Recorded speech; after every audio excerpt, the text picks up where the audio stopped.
Donc, on va lire dans Matthieu au chapitre 10, puis on lit à partir du verset 32, puis on va lire jusqu'à la fin du chapitre 10. Donc, je commence, Matthieu 10. oui, Matthieu 10 et le verset 32. Donc, Ok. je commence la lecture, puis si que vous voulez suivre dans la lecture, vous pouvez le faire. Donc, Matthieu 10, 32, c'est pourquoi quiconque me confessera devant les hommes, je le confesserai aussi devant mon Père qui est dans les cieux. Mais quiconque me reniera devant les hommes, je le renierai aussi devant mon Père qui est dans les cieux. Ne croyez pas que je suis venu apporter la paix sur la terre. Je ne suis pas venu apporter la paix, mais l'épée. Car je suis venu mettre la division entre l'homme et son père, entre la fille et sa mère, entre la belle-fille et sa belle-mère. Et l'homme aura pour ennemi les gens de sa maison. Celui qui aime son père ou sa mère plus que moi n'est pas digne de moi.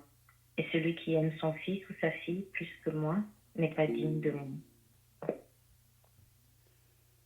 Donc pour ceux qui viennent d'ajouter, là, on est dans Matthieu au chapitre 10, on est rendu au verset 38. Matthieu 10, verset 38. Celui qui ne prend pas sa croix et ne me suit pas n'est pas digne de moi. Celui qui conservera sa vie la perdra, et celui qui perdra sa vie à cause de moi la retrouvera. Celui qui vous reçoit me reçoit, et celui qui me reçoit reçoit celui qui m'a envoyé. Celui qui reçoit un prophète en qualité de prophète recevra une récompense de prophète. Et celui qui reçoit un juste en qualité de juste recevra une récompense de juste. Quiconque donnera seulement un verre d'eau froide à l'un de ses petits parce qu'il est mon disciple, je vous le dis en vérité, il ne perdra point sa récompense. Amen. C'est bien, donc, si vous étiez là la semaine passée, on a regardé là, les enseignements que Jésus donnait à ses disciples, parce qu'on avait vu depuis le début du chapitre 10 que Jésus va envoyer ses disciples, ses 12 apôtres, dans une mission. C'est une première mission que les apôtres vont faire. Ils devront aller visiter les villes et les villages en avant. Puis Jésus leur a donné des instructions très simples et très claires. Puis il leur avait dit que quand ils vont aller vers les personnes, il dit que vous serez comme des brebis au milieu des loups. Puis Jésus a exhorté ses disciples à être prudents comme les serpents et simples comme les colombes. Donc, quand ils vont aller vers les personnes, ils vont rencontrer de la persécution ou de l'opposition. Puis ça n'a pas changé encore aujourd'hui. Nous sommes rendus 2000 ans plus tard. Puis si on doit aller apporter le message de l'Évangile autour de nous, ça peut être dans nos familles, ça peut être avec les collègues de travail, ça peut être si vous êtes à l'école, puis aussi le Seigneur nous demande d'aller vraiment vers ceux qui nous entourent pour leur communiquer le beau message de l'Évangile. Vous savez que l'apôtre Paul nous dit dans l'Épître aux Romains au chapitre 1, c'est pourquoi je n'ai point honte de l'Évangile. C'est la puissance de Dieu pour le salut de quiconque croient. Donc, l'apôtre Paul n'avait pas honte d'annoncer le message de l'Évangile, même si il savait qu'en annonçant ce message, il allait rencontrer l'opposition et la persécution. L'apôtre Paul ne se laissait pas effrayer ou arrêter par les menaces que les hommes pouvaient lui faire. Même on avait vu la semaine passée là, que Jésus nous dit à plusieurs reprises, ne craignez point, ne craignez point. En voulant dire, il ne faut pas se laisser arrêter par les hommes autour de nous qui veulent nous arrêter. Puis on sait qu'en arrière des hommes, c'est vraiment le diable qui ne veut pas que nous annoncions ce message-là. Parce que le diable sait que si quelqu'un est sous l'écoute du message de l'Évangile et qui va croire à ce message, cette personne-là va être sauvée. Elle va passer des ténèbres à la lumière, de la puissance de Satan à Dieu. Donc, le diable ne veut pas que les âmes soient sauvées. Donc, il va mettre toutes sortes d'obstacles à ceux qui veulent annoncer le message. Donc, Jésus a dit, vous serez comme des brebis au milieu des loups. Donc, ça veut dire que vous allez connaître du danger quand vous allez annoncer le message de l'Évangile. Si vous vous rappelez l'apôtre Paul, dans la deuxième épître aux Corinthiens, au chapitre 1, là, vers peut-être le trois quarts du chapitre, il nous dit que chaque jour, il était en danger de mort parce qu'il rencontrait beaucoup d'opposition à chaque fois qu'il voulait parler du Sauveur. Puis Jésus avait dit que vous allez aller dans une ville, puis s'il y a quelqu'un qui est digne de vous recevoir, dites la paix soit sur vous. Puis il dit, quand vous allez arriver dans cette place-là, restez là où on vous invite de demeurer là, puis faites le travail dans toute la ville. S'il y a des personnes qui ne sont pas prêtes à vous écouter, donc il dit, il faut juste secouer la poussière de vos pieds et partir. Même qu'il a dit qu'il y a des villes au complet qui vont refuser de vous recevoir. Donc, il faut partir. Il faut pas avoir aucune vengeance, même si on nous fait du mal, on doit toujours faire du bien à ceux qui nous font du mal. Puis ça, c'est toujours dans le but de gagner des âmes à Christ. Donc, ce soir, à partir du verset 32 du chapitre 10 de Matthieu, Jésus va dire, c'est pourquoi quiconque, ou ça veut dire n'importe qui, ou toute personne, quiconque me confessera devant les hommes. Donc, ça veut dire que toute personne qui va être prête à témoigner de moi devant les hommes, tous ceux qui vont être prêts à parler de moi devant les hommes, il dit, je le confesserai aussi devant mon Père qui est dans les cieux. Mais quiconque me reniera devant les hommes, je le renierai aussi devant mon Père qui est dans les cieux. Donc, avec Jésus, on ne peut pas rester neutre. C'est soit qu'on prend position pour lui ou qu'on ne prend pas position pour lui. C'est soit qu'on croit en Jésus ou qu'on ne croit pas en Jésus. Puis aussi, celui qui croit en Jésus, il veut partager ce message autour de lui. Il veut chercher des occasions partout où il est pour parler de son Sauveur autour de lui. Ça veut dire qu'il confesse, il veut parler du Seigneur Jésus. Mais Jésus dit, mais celui qui me reniera.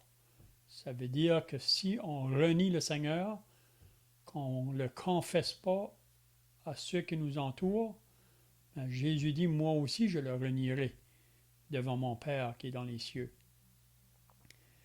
Il y a une autre chose aussi qu'il faut bien comprendre, que si je vais être capable de confesser le nom du Seigneur autour de moi, c'est pas par mes propres forces.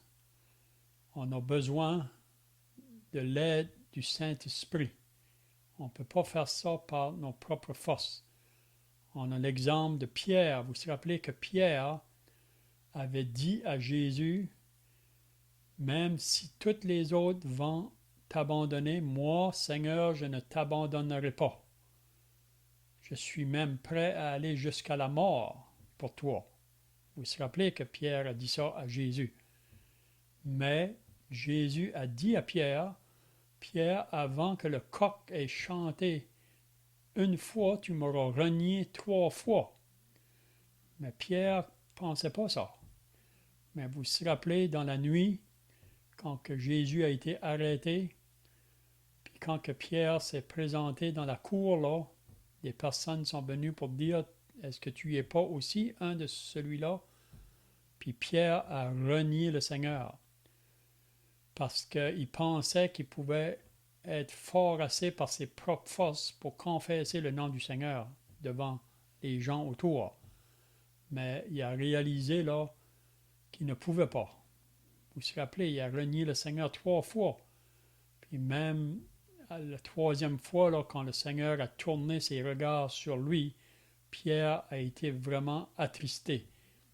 Vraiment, il était vraiment peiné d'avoir eu renié le Seigneur.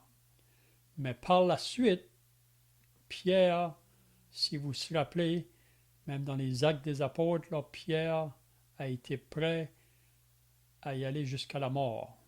Mais il a réalisé que s'il va être capable de confesser Jésus, c'est pas par ses forces à lui. Ça prend la puissance du Saint-Esprit. Donc, c'est la même chose pour nous. Donc, je crois que toute personne sauvée, toute personne qui est née de nouveau, on devrait avoir ce désir de confesser le nom du Seigneur, d'être prêt à parler de lui. Si on est dans notre famille, si on est au travail, si vous êtes à l'école, partout, on devrait toujours demander au Seigneur, même avant de partir le matin, qu'il ouvre les portes pour nous, pour qu'on puisse confesser son nom, puis qu'il puisse nous donner le courage de prendre toutes les occasions.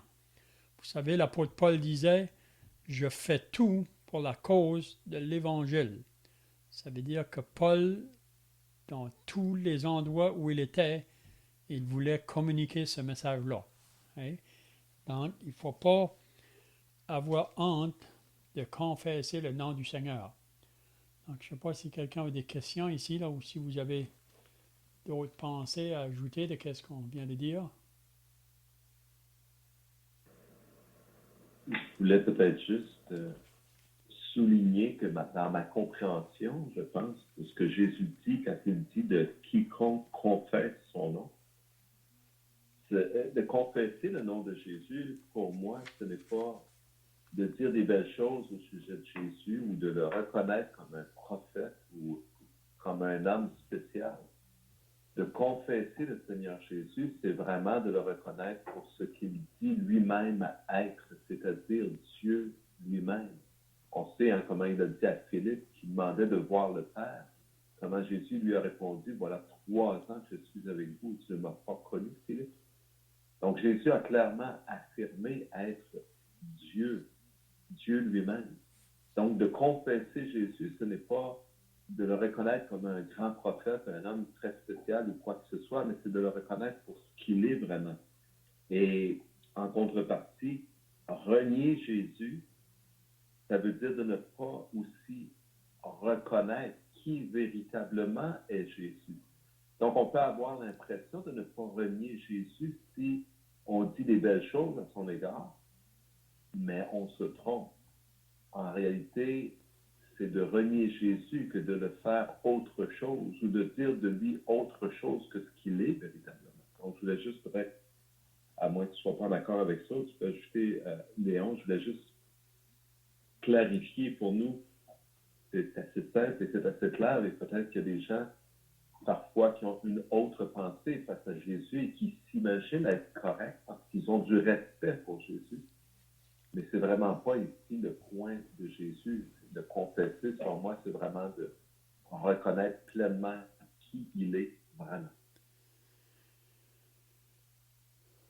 Oui, c'est ça que Jésus, vous vous rappelez à un moment donné, quand il était avec ses disciples, il leur a demandé la question, que dire les hommes ou que les hommes disent-ils à propos de moi? Puis les disciples ont dit, ben, il y en a qui disent que tu es Jean-Baptiste, d'autres disent que tu es Élie, d'autres Jérémie ou un des prophètes. Mais Jésus s'est tourné vers les disciples ensuite pour leur dire, vous, qui dites-vous que je suis? Puis vous vous rappelez que Pierre a dit, tu es le Christ, le Fils du Dieu vivant. Donc c'est d'être prêt à confesser, comme tu viens de dire, d'où le Seigneur vient. On sait qu'il est venu du ciel.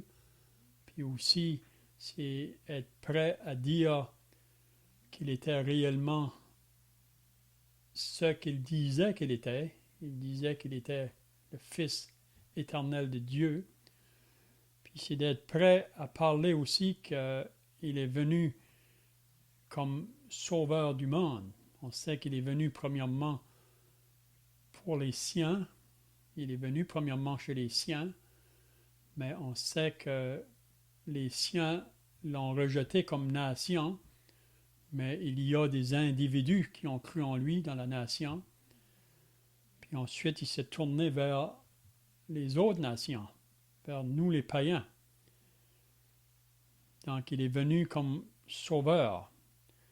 Puis aussi, il ne faut pas avoir honte de dire, si on est sauvé, c'est bien de le confesser, que le Seigneur m'a sauvé. Si vous voulez tourner, là, on pourrait regarder dans 2 Timothée pour avoir aussi cette même pensée-là. Dans 2 Timothée au chapitre 1, on pourrait lire peut-être à partir du verset 6 jusqu'au verset 14. Donc je commence la lecture.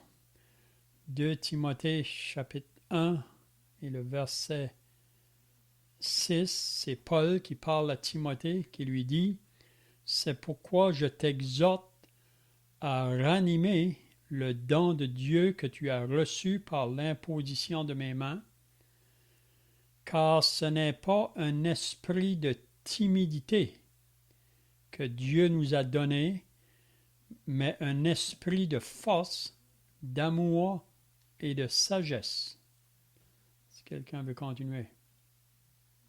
Mais donc pas honte du témoignage à rendre à notre Seigneur, ni de moi, son prisonnier, mais souffre avec moi pour l'Évangile, par la puissance de Dieu qui nous a sauvés et nous a adressé une sainte vocation, mais à cause de nos œuvres, mais non à cause de nos œuvres, mais selon son propre dessein, et selon la grâce qui nous a été donnée en Jésus-Christ avant le temps éternel.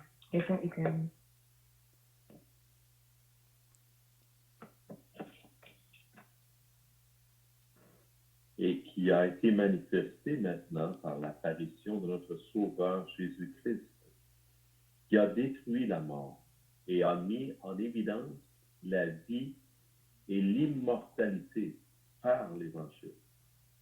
C'est pour cet Évangile que j'ai été établi prédicateur et apôtre, chargé d'instruire les païens.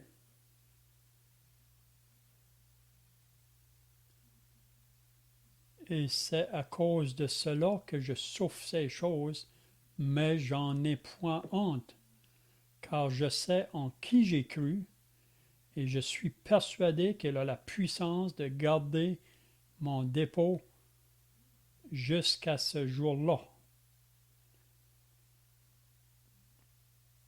Retiens dans la foi et dans la charité qui est en Jésus-Christ le modèle des saines paroles que tu as reçues de moi. Garde le bon dépôt par le Saint-Esprit qui habite en nous. Amen. Amen. Si on lirait plus loin, on verrait aussi à propos de Onésiphore qui n'a pas eu honte de s'identifier aussi avec l'apôtre Paul dans l'Évangile. Donc ici, c'est Paul en écrivant sa dernière lettre là, à Timothée. Puis on sait que Paul ici sait qu'il y a juste quelques temps à vivre. C'est ici qu'il va connaître la mort. Mais avant de partir, il va parler à Timothée dans le but que Timothée puisse continuer le travail après que lui serait parti là. Puis il va exhorter Timothée en lui disant que l'esprit que Dieu nous a donné, c'est pas un esprit de timidité, mais c'est un esprit de force, d'amour et de sagesse. Puis c'est là qu'il dit au verset 8, « N'aie donc point honte du témoignage à rendre à notre Seigneur, ni de moi son prisonnier, mais souffre avec moi pour l'Évangile. » Donc, je pense que ça va un peu avec la même pensée de qu'est-ce qu'on voit là dans Matthieu au chapitre 10. C'est que les disciples que Jésus envoie dans la mission, il faudra qu'ils soient prêts à confesser Jésus, vraiment qui il est, d'où il est venu, puis pourquoi il est venu. Donc, si on va au verset 34 maintenant, du chapitre 10, là, Jésus dit, en parlant toujours à ses disciples, « Ne croyez pas que je sois venu apporter la paix sur la terre. Je ne suis pas venu apporter la paix, mais l'épée. Car je suis venu mettre la division entre l'homme et son père, entre la fille et sa mère, entre la belle-fille et sa belle-mère, et l'homme aura pour ennemi les gens de sa maison. » Donc, qu'est-ce que Jésus veut dire ici à ses disciples quand il dit « Ne croyez pas que je sois venu apporter la paix sur la terre. » Je ne suis pas venu apporter la paix, mais l'épée. Qu'est-ce que Jésus veut nous enseigner ici? En fait, on sait que l'un des titres du Seigneur Jésus, c'est qu'il est appelé le prince de la paix. Donc, oui, Jésus est venu amener la paix entre nous et Dieu. Et malheureusement, parce que les hommes rejettent Dieu et rejettent le Seigneur Jésus, la conséquence, c'est que ceux qui vont prendre pour Jésus, qui vont s'afficher avec Jésus, en fait, comme Jésus le dit, ceux qui vont confesser le nom de Jésus vont se trouver être du clan de Jésus, si on veut, et donc automatiquement comme en opposition ou en guerre avec ceux qui ne sont pas du clan de Jésus. Et on ne peut pas être neutre. Il y a des gens qui s'imaginent qu'ils sont neutres dans cette histoire, mais la réalité, c'est que Jésus dit, celui qui n'est pas pour moi est contre moi. Donc, il y a des gens qui peuvent avoir une attitude plus tolérante face à Jésus, à ce qu'eux considèrent une religion. Mais la réalité devant Jésus, c'est que ces gens sont quand même à rejeter Jésus. Donc, tous ceux qui confessent le nom de Jésus vont se trouver être dans une position où ils vont être en désaccord ou rejetés par ceux qui ne confessent pas, ceux qui renient le nom du Seigneur Jésus-Christ. Et de là, le fait qu'il n'y aura pas de paix, parce que les gens ne seront pas en accord autour du Seigneur Jésus, quoique Jésus nous donne la paix avec son Père. C'est ça, donc ceux qui vont croire en Jésus, donc ils se mettent du côté de Dieu. Parce qu'avant que on croit en Jésus, on est contre Dieu, on est ennemi de Dieu. C'est ça que la parole nous dit dans l'Épître aux Romains. Donc, le moment que je suis réconcilié avec Dieu par le Seigneur Jésus-Christ, à ce moment-là, je reçois la paix avec Dieu. Et c'est ça que Romains dit au chapitre 5, là. Étant donc justifiés par la foi, nous avons la paix avec Dieu par notre Seigneur Jésus-Christ. Donc, tous ceux qui ont reçu Jésus comme Sauveur et Seigneur, donc, eux, maintenant, ils sont dans le camp de Dieu, comme il vient d'être dit. Ils sont en paix avec Dieu. Mais tous ceux qui refusent de se repentir et de croire en Jésus pour le recevoir comme Sauveur et Seigneur, donc, ils demeurent toujours dans le camp ennemi. Donc, c'est la raison pourquoi que ça cause une division vraiment. Donc, le monde est divisé en deux, si on peut dire. Il y a ceux qui croient en Jésus, qui ont cru, ceux qui ne croient pas. Donc, c'est ça qui fait la division.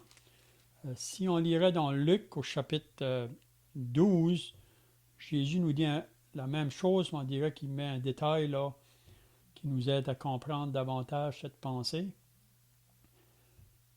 Puis il dit que, premièrement, la division va commencer dans nos propres familles.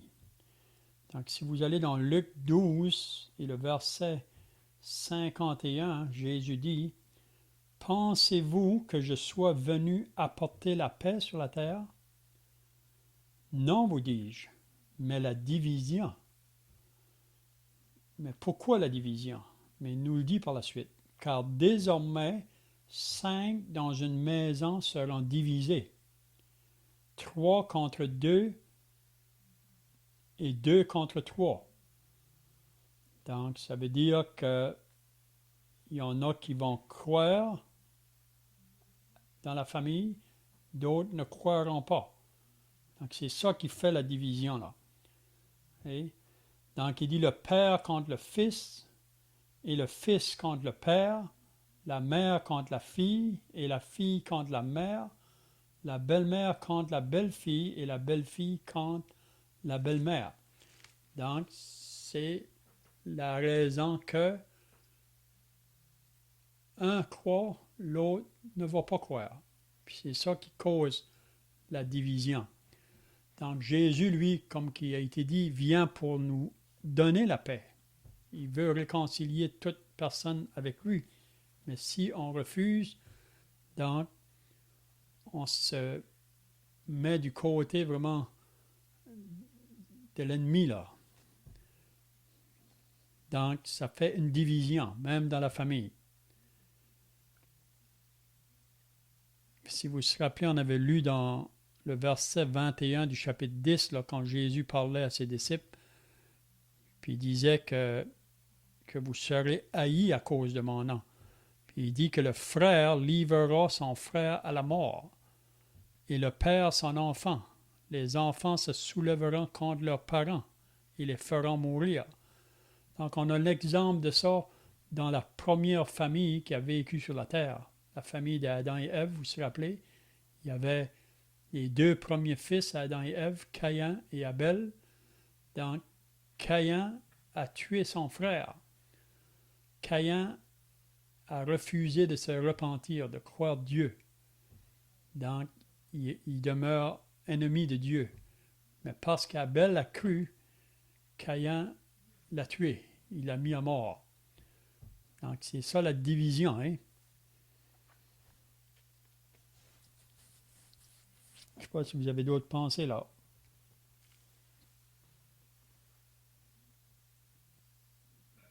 Juste souligner qu'on a un peu la même pensée au verset 19 et 20 du même chapitre. Jésus dit, mais quand on vous livrera, ne vous inquiétez ni de la manière dont vous parlerez, ni de ce que vous direz. Ce que vous aurez à dire vous sera donné à l'heure même, car ce n'est pas vous qui parlerez, c'est l'Esprit de votre Père qui parlera en vous. Le frère livrera son frère à la mort, et le père son enfant. Les enfants se soulèveront contre leurs parents et les feront mourir. Vous serez haïs de tous à cause de mon nom. Mais celui qui persévérera jusqu'à la fin sera sauvé. Donc, c'est vraiment l'idée ici qu'amène Jésus, qu'il sera une raison ou une cause de division entre les gens. Son tranché sont divisés entre être avec Jésus, pour Jésus, de reconnaître Jésus pour ce qu'il est ou non. Mhm. Donc, on aura pour ennemi. OK? Oui, bonsoir tout le monde. Mon nom est Carole. Mhm. Ça fait longtemps que je n'ai pas participé, mais je vous suis souvent.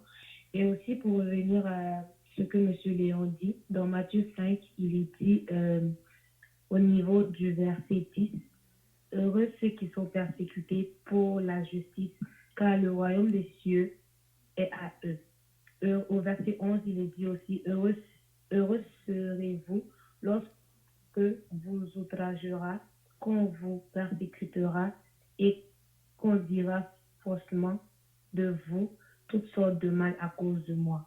Réjouissez-vous et soyez dans l'allégresse parce que votre récompense sera grande dans les cieux, car c'est ainsi qu'on a persécuté les prophètes qui ont été avant vous. » Donc, c'est un passage aussi qui appuie un peu ce que Monsieur Léon disait. On sera persécuté parce que nous sommes des enfants de Dieu et parce que nous sommes des enfants du Christ. Mais le Seigneur nous assure que ces persécutions seront vraies, oui, mais qu'on aura une récompense dans les cieux. Donc, c'est juste ça que je voulais ajouter. Mhm. C'est ça. Donc, c'est pour ça qu'il ne faut pas être surpris que si vous allez vouloir témoigner de Jésus ou parler de lui, soit aux collègues de travail ou quand vous êtes à l'école avec les autres autour de vous, il ne faut pas être surpris qu'il va y avoir de l'opposition. Parce que ceux qui refusent de se repentir, de croire en Jésus, donc ils restent toujours du côté de l'ennemi. Donc, il va y avoir cette division-là.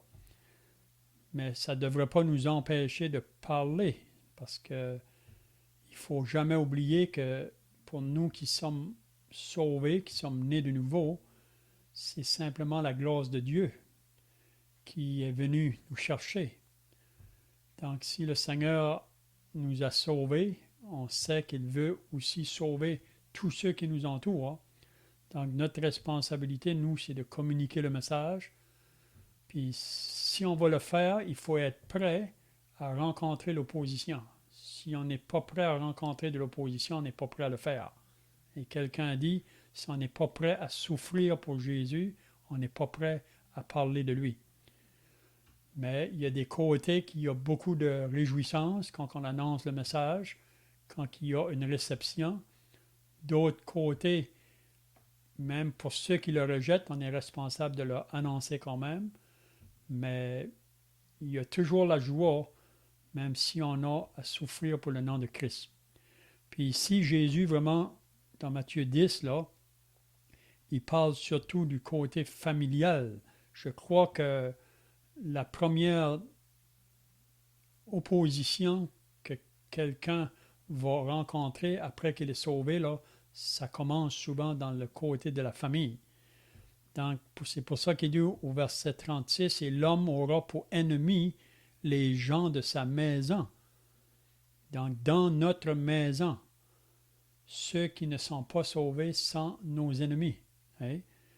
Mais là, Jésus va dire au verset 37, « Celui qui aime son père ou sa mère plus que moi n'est pas digne de moi.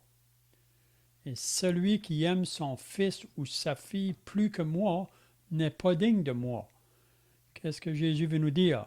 Est-ce qu'il ne faut pas qu'on aime notre père, notre mère, notre fils, nos filles? Oui, il faut aimer nos parents, il faut aimer nos enfants. Mais quand ça vient de faire le choix entre Jésus ou nos parents ou nos enfants, c'est là vraiment qu'il faut être prêt à prendre la décision pour Jésus.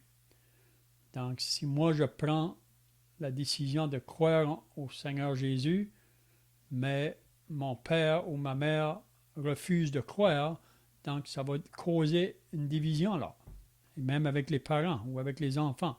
Hein? Je ne sais pas si vous avez d'autres pensées là. D'aimer ses proches, c'est pas un amour mal placé. C'est quelque chose qui est plutôt naturel. La mère, la femme aime son enfant. Il n'y a absolument rien de mal à cela. Le problème, c'est que le premier commandement, c'est que tu aimeras le Seigneur ton Dieu de tout ton cœur, de toute ton âme, de toute ta pensée, de toute ta force. Donc, c'est vraiment Dieu qui doit être en premier. Et si on a des décisions à prendre, ces décisions peuvent parfois nous amener à prendre une direction opposée à ce que mon père, mon frère, ma femme, ma mère peut désirer ou penser. Et la raison pourquoi on est en opposition, c'est parce que la volonté de Dieu nous pousse dans une autre direction que la volonté des hommes. Et on doit à ce moment-là faire un choix. Et forcément, on va faire un choix qui va être poussé par, entre autres, deux choses. Un, l'amour que l'on a pour Dieu et l'amour pour nos proches. Et deux, la crainte qu'on a des hommes.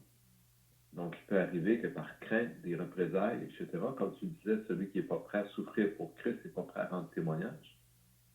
Eh bien, ces deux facteurs-là peuvent jouer pour tenir notre bouche close ou pour prendre une direction qui ne sera pas celle que Dieu voudrait que nous prenions. Ça ne veut pas dire que si on tombe, qu'on n'est pas chrétien, qu'on n'est pas croyant, mais il faut se tenir en garde contre ces pressions qui sont réelles, qui sont exercées sur nous et sur lesquelles Jésus, finalement, est en train de nous enseigner. Jésus prend le temps de nous dire ces choses et il a un but en nous disant ces choses. Il veut que nous sachions qu'il en sera ainsi.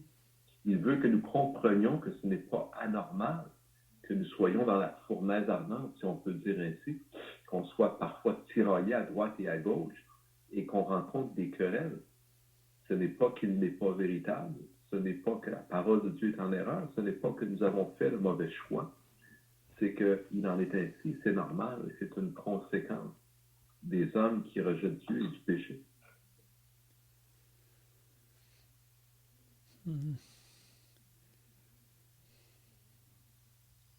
Donc, on pourrait terminer avec le verset 38 et 39. Il dit « Celui qui ne prend pas sa croix et ne me suit pas n'est pas digne de moi. » Donc, de prendre sa croix, c'est d'être prêt à prendre la moquerie ou l'opposition parce qu'on est identifié à lui.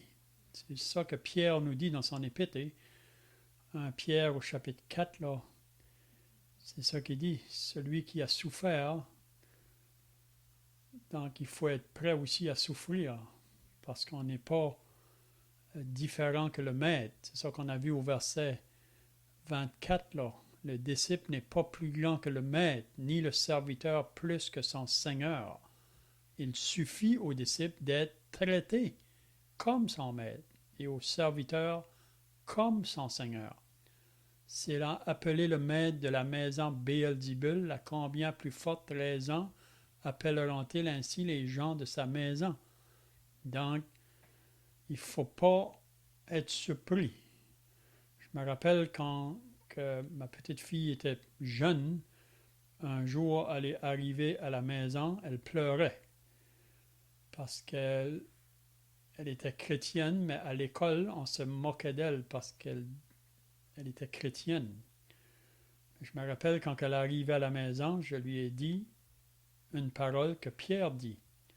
Si quelqu'un souffre comme chrétien, qu'il n'en ait point honte, mais plutôt qu'il glorifie mon Père qui est dans les cieux. Donc, celui qui ne prend pas sa croix et ne me suit pas. Donc, de suivre Jésus, ça engage la croix, si on peut dire. Ça engage le mépris, ça engage la moquerie, l'opposition, les persécutions. Si vous lisez l'histoire des prophètes dans l'Ancien Testament, c'est la même chose. Ils ont rencontré beaucoup d'opposition parce qu'il parlait de la part de Dieu. Donc, celui qui conservera sa vie ou celui qui voudra sauver sa vie. Beaucoup de gens aujourd'hui ne sont pas prêts à s'identifier à Jésus parce qu'ils veulent garder leur vie. Ils ne veulent pas rencontrer l'opposition ou les persécutions ou souffrir pour la cause de Christ. Mais celui qui va vouloir sauver sa vie, à la fin, vraiment, il la perd. Il va la perdre. Mais celui qui perdra sa vie à cause de moi, la retrouvera. Donc, être identifié avec Jésus dans ce monde, c'est pour le monde, c'est comme si qu'on perd notre vie. Mais on ne perd pas, on gagne. Parce que la vie, vraiment, c'est Jésus. En dehors de Jésus, on est associé à la mort. Hein? Donc, c'est vraiment des exhortations que Jésus donne à ses disciples. Puis on croit que c'est aussi pour nous qui sommes en 2020, que c'est pas différent dans toute l'histoire de l'Église. Ceux qui ont confessé le nom du Seigneur Jésus ont rencontré cette opposition. Mais il y a une joie, comme qui a été dit tout à l'heure dans Matthieu 5, là, il y a une joie de souffrir pour le nom de Christ. Je ne sais pas si quelqu'un a d'autres pensées là, pour terminer.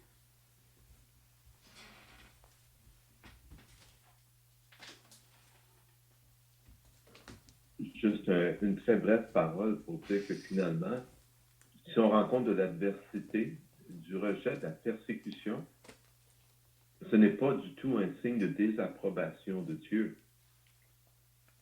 Ce n'est pas non plus parce qu'on est infidèle.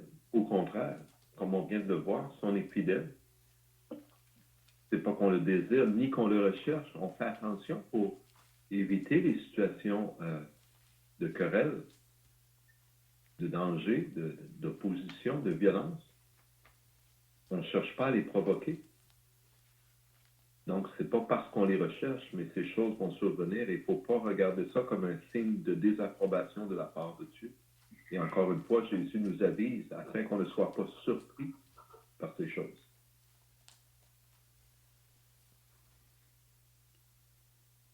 Père, tu es tout-puissant.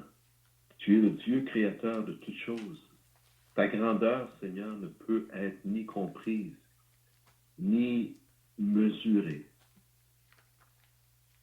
Cependant, tu nous as placés sur la terre et tu nous as livrés au combat, pour ainsi dire. Notre Dieu, tu t'attends de toi que nous soyons cette lumière ici-bas sur la terre et que nous marchions pour toi.